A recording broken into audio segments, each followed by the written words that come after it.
first talk of this session, we are going to have Ellen Hammat, who is a PhD student at Victoria University of Wellington, working on mathematical logic, and she will be speaking to us about structures computable without delay. Please, Ellen, the floor is all yours. Cool. Thank you so much for inviting me. I feel honored to be invited to give a talk. So I'm gonna start with showing. Is everything okay? Yeah, no worries. Continue. I had to mute someone. It's okay. Oh yeah, all good. Okay.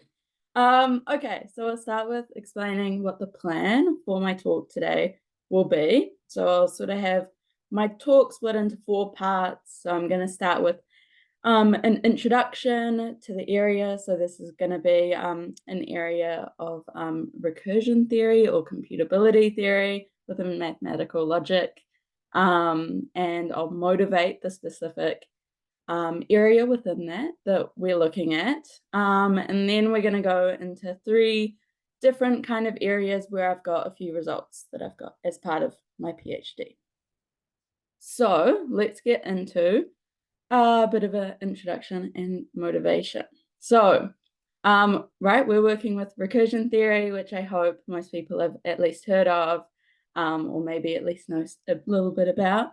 But it's devoted to understanding the algorithmic content of mathematics is at least a nice summary. But particularly what we're going to be working on is looking at computable structure theory. And this is big classical area within recursion theory, well studied. So I'm going to get right into starting with a definition we're going to be looking at computable presentation. So a computable presentation of a structure A, so any algebraic structure you want. It's going to be a coding of A with universe, the natural numbers, and then all of the functions and relations in the language of the structure is going to be computable on this domain. So one thing immediately to notice is we've got universe natural numbers. So clearly we're only looking at countable structures. And also in particular, we're going to look at only finite languages for this talk. Okay, so I haven't mentioned what it means to be computable. Probably whatever your intuition is telling you is the correct one. We can formalize it by saying that it can be computed by a Turing machine. But it'd be very annoying if we had to always write Turing machines all the time. I mean, it would just take a long time. Luckily, we have the Church-Turing thesis, which also I hope maybe many of you have heard of, that actually we know that a function is going to be computable by a Turing machine if and only if it's effectively calculable by a human being. So if a person would be able to go through the process by following an algorithm on a piece of paper and they're in finite time going to get an answer and be able to tell you the answer, then we're going to say that it's computable. So in particular, I just want to point out, because this is going to become important and a theme of the talk, that we need to know that it will eventually hold. So it does hold in finite time, but it's very possible that we don't know like when it will hold. We have no idea how long we're going to be waiting for, but we do know that eventually it will hold. So that's just something to keep in mind, because it will come back up. Okay, so in the usual fashion, right, we like to consider things up to some notion of sameness. So we're going to be looking at presentations of structures, right? So fix a structure, and then how do we tell if it's the same or not? Clearly, we're going to want more than just isomorphism, because if you take the same structure and look at all presentations, clearly they're all isomorphic. So we look, as many of you have probably predicted, it's going to be computable isomorphisms. Okay, so if we have 2 presentations, these are computably isomorphic if we have an isomorphism and that it is computable. So not shocking or surprising, but that is our concept of sameness. So we're going to talk about an example to motivate what we want to look at next. So maybe this is a theorem that some of you have heard of, maybe not. But we're going to be looking at that any two computably dense countable linear orders without endpoints are computably isomorphic, right? So take the rationals as our dense countable linear order, and any two presentations that are computable of this are going to be computably isomorphic. Okay, so I'm going to talk about sort of the proof of this. The idea is, if we look at this, we can see that we have our presentations A and B. So we're kind of representing them as these dots in space, right? Because what's happening is we have the rationals coded into the natural numbers in some way, and we have that our relation less than is computable. So slowly over time, we're kind of getting more information of where each point lies. Clearly, at a finite stage, we have only finite amount of information, right? So we have some amount of points that we know about so far. So we can just start matching them up, right? To make our isomorphism, and that so far, right? That's computable. So the question is, if we have a partial isomorphism, how do we extend it? Well, since it's dense, something might show up in between 2 points. But of course, because it is dense, then something will eventually show up in the place that we need to map it to continue our isomorphism. So that's the sort of idea. We just know that eventually these points will show up, like our isomorphism can always just be extended. So that means we have a computable isomorphism. The thing is, though, that how long do we have to wait, right? We know a point must eventually show up because we know B is, in fact, a dense linear order, but who knows when that point might show up. So this is what we're going to be calling unbounded search. So our question now is, what will happen if we forbid unbounded search? What if we try do some of these things? What's going to happen if we no longer allow unbounded search? And this is already a well-known concept called primitive recursion. Okay, this is just, think of it as computable without unbounded search. So if anyone else is doing coding or anything, this is also like, right, like removing the use of while loops. So our question now is, what is the primitive recursive content of mathematics? What can we do in the primitive recursive world? Okay, so that's going to be what we're going to start looking into. But we're going to start with a brief history of what's been done in the past around primitive recursive mathematics. So I'll start with in the 1960s and 70s, this has been looked at, primitive recursive algebraic structures and analysis, and some work in group theory. The thing is that unfortunately these initial attempts were pretty much forgotten and not much work had been continued for a while until we get to the 90s, where a few attempts have been made, not particularly primitive recursion, but these are some other similar areas. So one is automatic algebra. So this is with automata, which I don't want to go into defining or anything. I just want you to know that it exists. The thing with this is that automatic algorithms are very rare. It's a very restrictive kind of level of computability. So as you see, not even the rationals with addition is automatic. So it makes it nice that we're, in a small class, but also it's kind of difficult to work with because things are just so rare. Another attempt has been online combinatorics, which is worked on, but this kind of is a bit on the opposite end of the spectrum, and the models of computation are quite crude. But work even quite recently has been done in this area. Also, the polynomial time algebra. So we all know that, we like polynomial time things and think of them as being efficient. The problem with this is that it can be quite notation dependent, and it can be complicated and hard to work with. But what was noticed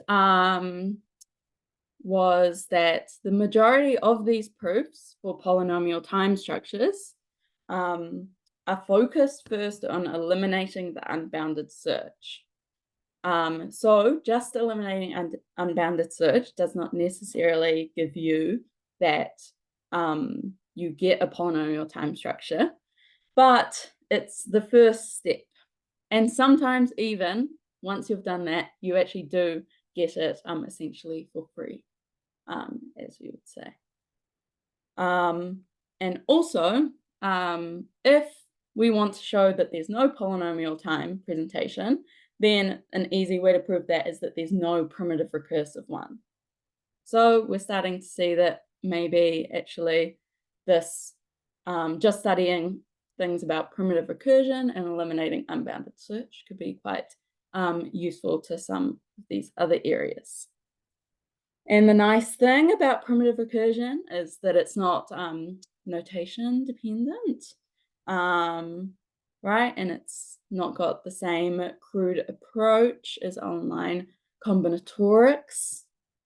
It also has its own version of the Church-Turing thesis, a reduced version. So this really is just the same thing, but now we can't do any of our unbounded searches. Everything must be bounded in time. So we can only search for a bounded amount of time.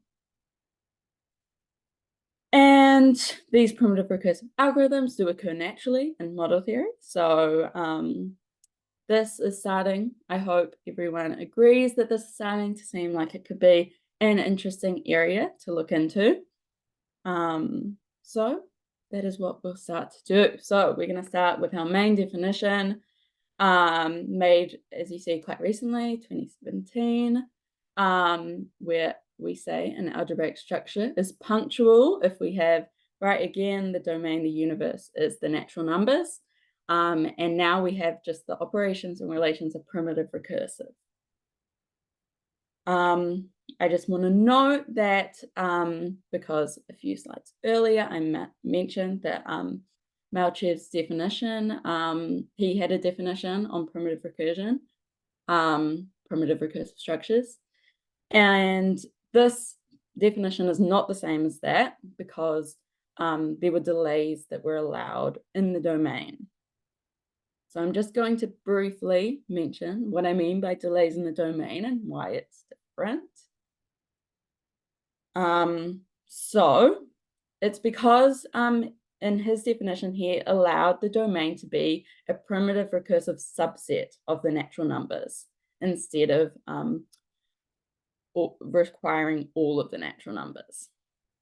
Okay, and the reason that this is different is that the domain does need to be decided, as we will say, like quickly.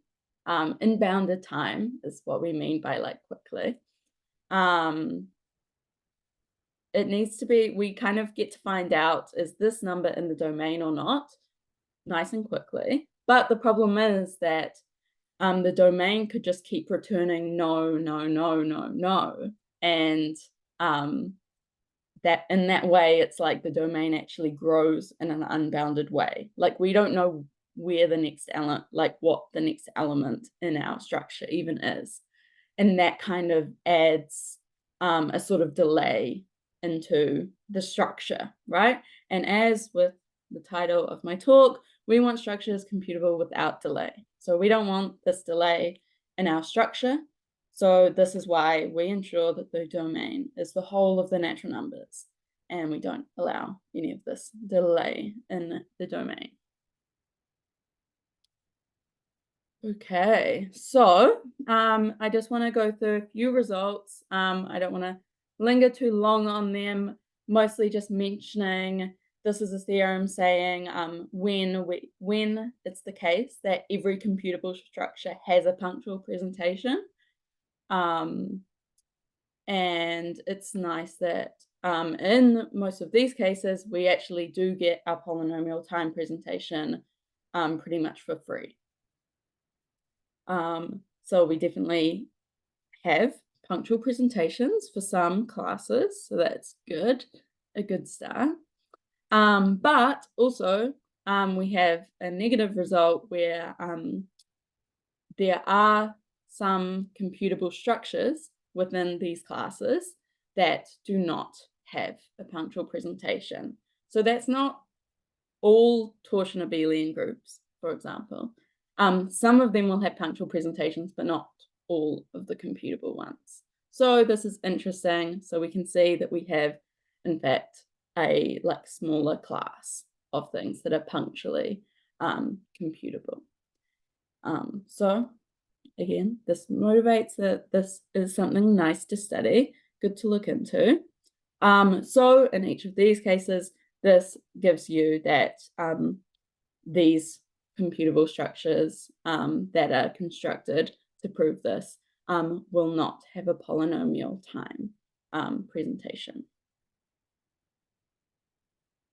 Okay, so now that we're all super excited and keen to learn about primitive recursive structures and punctual structures, I'll start getting into starting to head towards one of my results.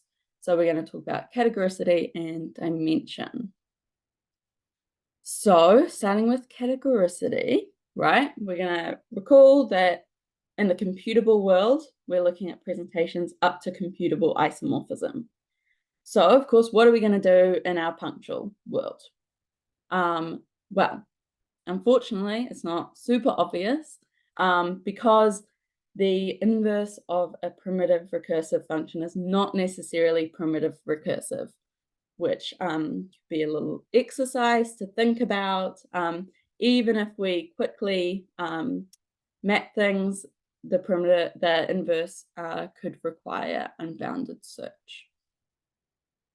So instead, we create a new definition where we say a function is punctual if both f and its inverse are primitive recursive. Okay, so here we can now talk about punctual isomorphisms as having one of these punctual functions that's an isomorphism. So basically, we're just enforcing that the inverse is also primitive recursive. Okay, so categoricity. So we're going to say that a structure is punctually categorical if it has exactly one punctual presentation up to punctual isomorphism. So this is also something studied in the computable case, a big focus on within computable structure theory to look for these sorts of structures. So let's have some examples of things that are punctually categorical. Again, I'm not going to linger on these examples exactly, but the idea is looking at them. A lot of them, they're very trivial or finite. So these actually, to get punctually categorical, at least in these natural classes, is difficult. It's quite restrictive. So this is interesting. And this resembles this proof, which was even more restrictive, where in the automata field, we've got that its structure is automatically categorical if and only if it's finite. We have got something also different from that, but it is still quite restrictive. Okay, so all the examples on that previous slide of the punctually categorical structures were also computably categorical. So we have a natural question that you may be wondering as to whether every punctually categorical structure is computably categorical as well, right? Are the punctually categorical structures like a subclass of all computably categorical structures? Well, surprisingly, the answer is no. So there does exist a punctually categorical structure, which is not computably categorical.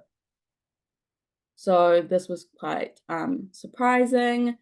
And the other thing to mention would be that the techniques used in this proof are like very novel, and this structure is like constructed by hand. So this isn't going to just occur naturally, but yeah, lots of new techniques need to be used in this punctual setting. We can't just use computable techniques anymore. I just want to mention slightly like the idea for the proof, like one of these unique techniques is that sort of the idea of doing it is to code repeating patterns into the structure, and they'll repeat, and then maybe we'll stop once we see a certain thing happen and change to a new pattern. And that's sort of how the proof goes. I mention that because we definitely reuse the technique for some other proofs. But it's a very complicated proof that took me a long time to read and understand. Okay, so getting to dimension, starting with computable dimension, in 1980, Goncharov proved that there is a structure having exactly two computable presentations up to computable isomorphism. So this is what we're going to call the computable dimension of a structure, right? So you take one structure and look at all of its computable presentations up to computable isomorphism, and how many do you have? So this was significant as a result, because beforehand it seemed like every natural example seemed to either only have either one presentation or infinitely many. So it was a natural question to ask whether we had any other finite dimension. And we do. So that's good. And further study has been done on this, and people have found like various structures of this kind in some at least more natural classes. But it's very important to mention that all of these structures are specifically constructed, and they're very complex. So while at least we've got a nice natural, it's good to have like a field of computable dimension too. Unfortunately, it's not a field that you're going to come across in the wild. It must be constructed specifically to get this property. So, of course, now we're going to look at what about the punctual case. So our definition is, as expected, the number of punctual presentations up to punctual isomorphism is going to be the punctual dimension of a structure. So, of course, we ask, well, is it true in the punctual case that we have a structure of punctual dimension 2? And yes, we do. But it's very worth noting that, again, it's non-standard and it doesn't resemble any of those techniques that are used for any of those other finite computable dimension proofs. So while the result translates to the punctual case, the techniques don't translate. And the techniques are based on that structure that I mentioned, our punctually categorical but not computably categorical structure. So it uses these patterns, repeating patterns. But yes, it's a very complicated construction. Yeah, the structure is specifically constructed to have exactly this property and is not in a natural class of algebraic structures. So it's folklore that we actually have computable dimension n for any finite n, even though Gontrab just gave us computable dimension 2. And this is basically just done by taking disjoint unions of a structure. We can start with we have one with computable dimension 2.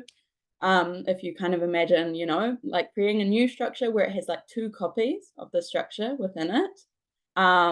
Now you sort of have 2 cases for the presentations of each side, and depending on whether you make the sides distinguishable or not, just depending on exactly how you define your union, you can get computable dimensions of 3 and 4.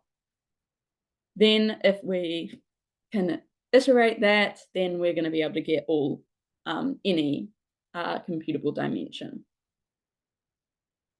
So, as with the theme of this talk, what about the punctual case? Well, unfortunately, we cannot do the same trick.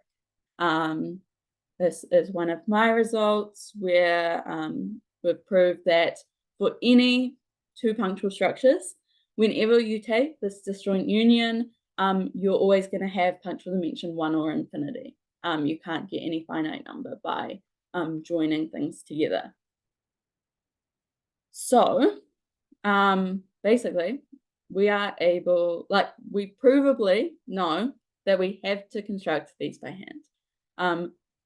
So again, this is another example of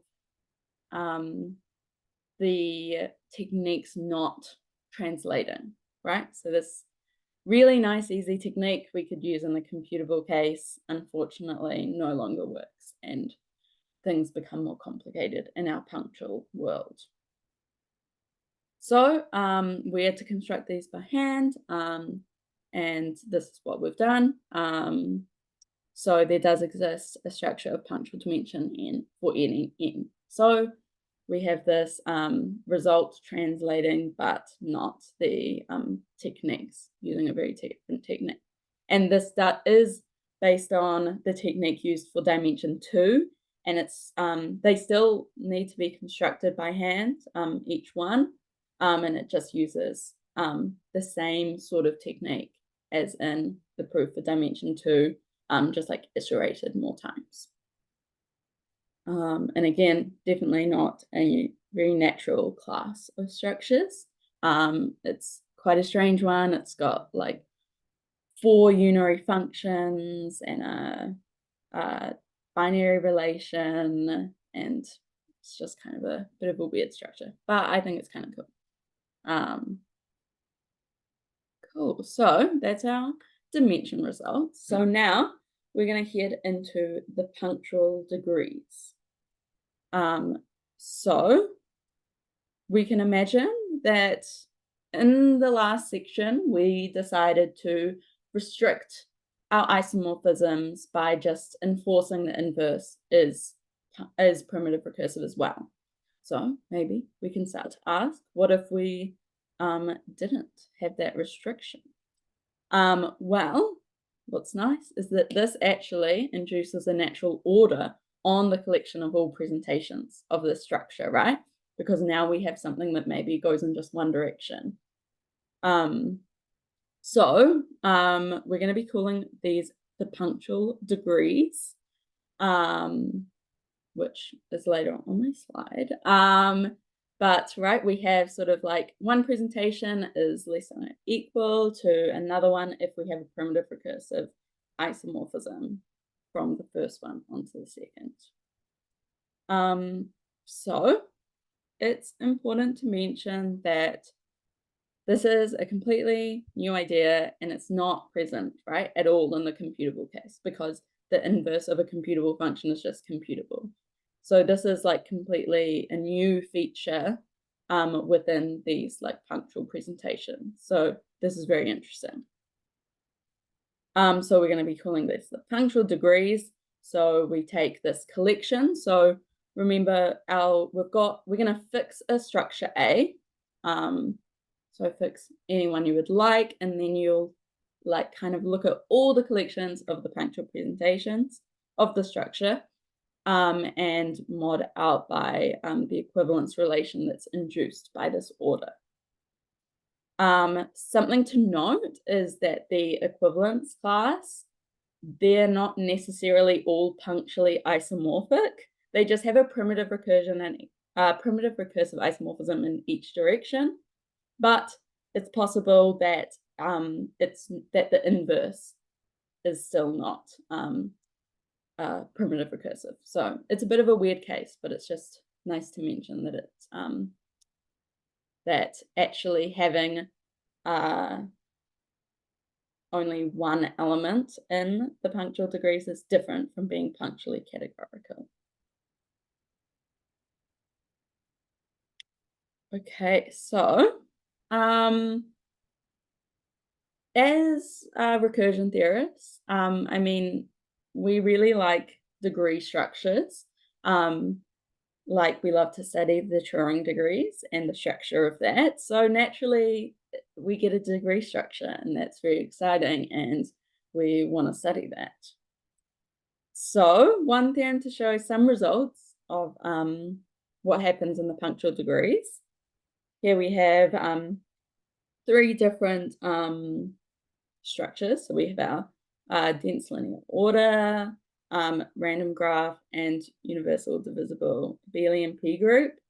And the punctual degrees of these 3 structures are pairwise non-isomorphic, which was a surprising result because they're proofs to kind of create new punctual presentations is like similar. So it's very interesting that the punctual degrees are able to separate quite a subtle difference between these structures. So this is seeming like another nice area to look into to kind of find out how much we can know about this structure for any given structure and what properties we can notice. So something we look at quite a lot is density. If the punctual degrees of a certain structure is dense or not. So we have a few examples. So any finitely generated structures, we do have that the punctual degrees are dense. We also have that almost rigid structures and the integers as a linear order are also dense. But surprisingly, there does exist a structure where the punctual degrees are not dense. For a while, it was conjectured that any punctual degrees for all structures, it was going to always be dense. So that was an interesting result. And in fact, we come to a more specific result, expanding on that, which is that the punctual degrees of the rationals as a linear order is not dense. So our dense linear orders are not even dense in the punctual degrees. So this is very interesting. So we say that rationals are not dense enough. This is quite surprising. And the proof is brutal, as I've been told by Melnikov, who is my supervisor. I haven't had a chance to read the proof yet, but I've heard it's brutal. Very complicated proof. Right, so this is where explicitly, and they're working on getting this paper published soon. They've constructed 2 presentations, one on top of the other, and there's nothing in between. So this makes the punctual degrees of dense linear orders seem very interesting. We of course want to study this further. What else can we find out about this? So this is what I've been doing with Doshieva, another previous student of Melnikov. We've been working specifically on embedding the atomless Boolean algebra into the functional degrees of our dense linear orders. So far, we have this theorem, which written out like that looks complicated, but basically it's that we have a diamond. So we've been able to create C and D, which are incomparable with each other, and A below it is in fact the infimum of C and D, and B above is in fact the sup. So the strategy to preserve that B is the supremum and A is the infimum requires a lot of attention. That was quite complicated. And that's just the diamond, right? That's not even what we're trying to do, really. Just the first step towards it. So we do conjecture that we'll eventually be able to do it. So as I say here, maybe I'll say this first. The atomless Boolean algebra is universal for all distributive lattices. So what we are conjecturing is that any distributive lattice can be embedded into the punctual degrees of dense linear orders. So if we can embed the atomless Boolean algebra in, then we will have proven this conjecture. So we are hoping we can do this, but it proves more and more difficult. Initially, we were really hoping that our technique for our diamond was just going to like iterate, but so many new complications arise, even when you just do one more step. So you sort of have one more, 2 extra diamonds down the bottom. So it's been a struggle, but we're working on it. Lots of little subtleties arise for sure. So this is a very interesting degree structure, especially for the dense linear orders. Very interesting. Okay, so going into my last part, which is going to be one decidability. So, especially since we were just talking about dense linear orders, we have this property, right, that now in this primitive recursive case, we have that once an element shows up, we sort of want to map it somewhere, but we don't know when that element in between is going to show up, right? From what we were talking about right at the start. This causes like sort of part of these issues with our dense linear orders. We know it'll show up, but we have no idea when. So a question could be, well, what if we just enforce that to be true? And what would happen? Well, we have this notion that's already been studied in the computable world called one-decidability. And so this is when you have a computable presentation of a structure, but also now you have another algorithm that, given an existential formula, is going to tell you whether that formula holds true or not. And then, yeah, we can just like get the answer to these questions. So this is something that's studied. Of course, we want to look at the punctual case. So we're defining a punctual presentation as punctually one-decidable if, once again, for any existential formula, now we want a primitive recursive algorithm, but notice now we actually want to output x so that by xa, where a is just some parameters from our structure, when it holds. Otherwise, it'll tell us like, no, this doesn't even hold. So not only do we want the truth, but we actually want the witnesses, right? And this is important because this is what's going to give us that element in the linear order in between the points, right? Because like, well, for that example, obviously we know that these elements exist, but we actually want the elements. In the computable case, clearly we can always just wait for the elements. So as soon as we know it's true, we can just wait for the witnesses. But now we need to enforce this extra condition to make sure we're getting what we want. So this is what we call punctually one-decidable. So I'm going to talk about Boolean algebras and talk about a result within this. So I'm hoping people feel a little bit comfortable with Boolean algebras. I'm mentioned 2 examples here because they're going to come up in the theorem that I mentioned. So one is the finite and cofinite subsets of the natural numbers, which is called the one atom. And we have the interval algebra of the rationals, which we call the atomless Boolean algebra. And also note that it's easy to confuse the one atom, that the one atom is different from having one atom.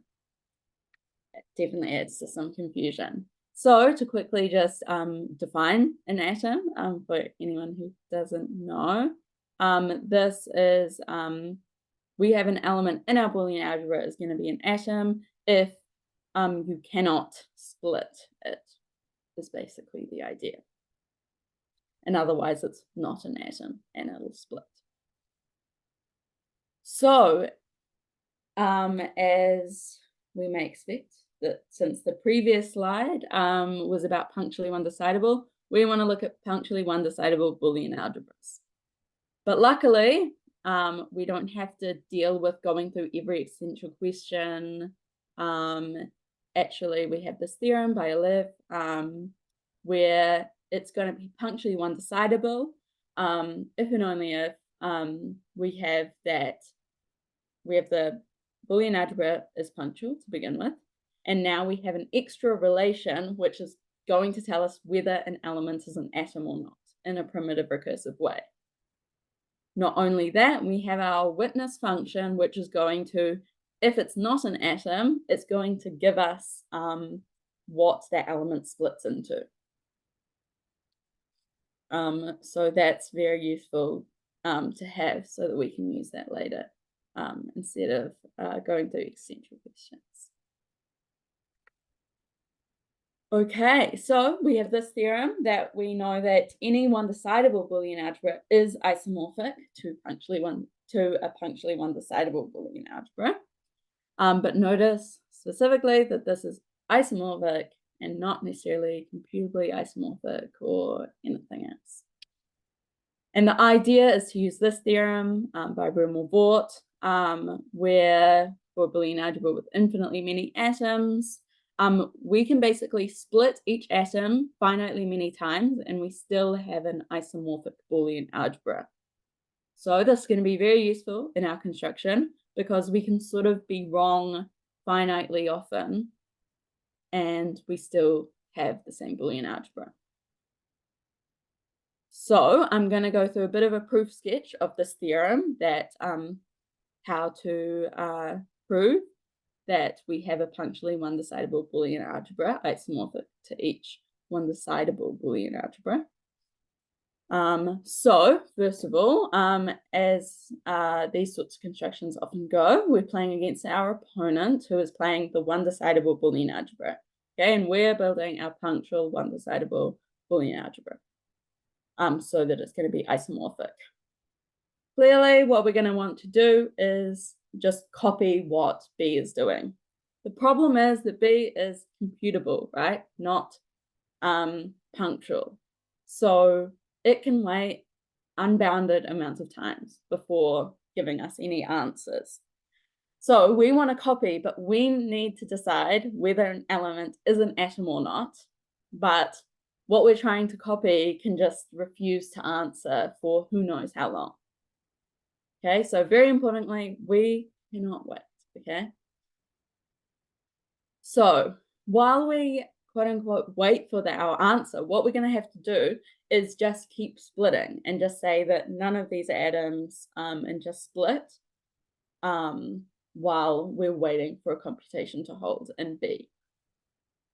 Then eventually B has to give us an answer because it is a one-decidable Boolean algebra. So it is eventually going to tell us if our original element was an atom or not. If it says it's not an atom, then all good, we can continue then. If it is an atom, then what we can do is we can just stop splitting at that moment, and we've only done this finitely many times because it's only been finitely many stages. So we can say all of these are atoms, and then we can apply Removort, and we have it. So that's the idea of that proof. But what we want to notice is that isomorphism, Removort's theorem, is an isomorphism, but is not necessarily computable. So what we proved is it is true, in fact, that although all one-decidable Boolean algebras are isomorphic to a functionally one-decidable one, there is a one-decidable Boolean algebra that's not computably isomorphic to any punctual one-decidable Boolean algebra. And in fact, we have a complete characterization of these particular Boolean algebras. So we know that whenever it is computably isomorphic to a punctual version, it is one of these types. So basically it splits into finitely many sections where they're one of these three types of Boolean algebras. And this result is particularly interesting because this case 2 is actually exactly the Boolean algebras which are computably categorical relative to one-decidable presentations, which is quite surprising, and that just seems to happen to be true. So that's very interesting. Okay, so lastly, I'm just going to mention one more thing we are doing, and then it is time for questions. So I'll just quickly mention this. So we're going to recall the structure again, our punctually categorical but not computably categorical structure. And maybe we'll ask, well, what about in the one decidable case? Could it be true that there's a punctually categorical relative to one decidable presentations, not computably categorical relative to the one decidable presentations? Unfortunately, we definitely can't use the same strategy as in the structure, this patterns that was being used, because now we have to answer one decidable, like essential formulas quickly. The patterns just isn't going to work anymore. So a new technique is used. But we have been able to do this, so this does exist in the one decidable case. And this construction uses a mix of lots of techniques, including some priority. It uses Markov extension to get around this existential questions. And it also uses a labeling technique of components within the structure. But the main idea to take across is that these techniques used here are once again new, and again we sort of have even in now a one decidable case, we have the same result, although the same techniques cannot be used. So I'm going to end there. So thank you all for listening. Yeah.